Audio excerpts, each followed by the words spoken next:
IPL 2026లో umpiring standards చర్చనీయాంశంగా మారాయి.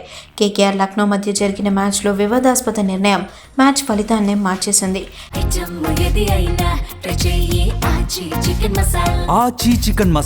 KKR opener ఫిన్ Alan out అయిన తీరుపై ఇప్పుడు క్రికెట్ ప్రపంచం మండిపడుతోంది. లక్నో పేసర్ వేసిన రెండవ ఓవర్లో ఫిన్ ఆలన్ థర్డ్ మ్యాన్ దిశగా ఒక భారీ షాట్ ఆడాడు. బౌండరీ లైన్ వద్ద ఫీల్డర్ దిగ్వేష్ రతి అద్భుతంగా క్యాచ్ అందుకున్నాడు. అయితే క్యాచ్ పట్టే క్రమంలో అతని కాలు బౌండరీ రోప్ ను తాకినట్లుగా రీప్లేలో స్పష్టంగా కనిపించింది.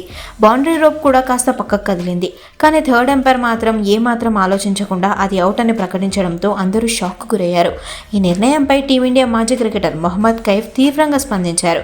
ఇంత చెత్త ఎంపైరింగ్ ను నేను ఎప్పుడూ చూడలేదు. అది క్లియర్ సిక్స్. ఫీల్డర్ కాలు బౌండరీకి తాకింది, రోప్ కూడా కదిలింది.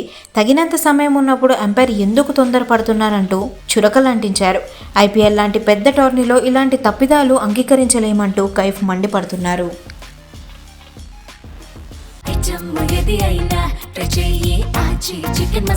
ఆచి చికెన్ మసాలా.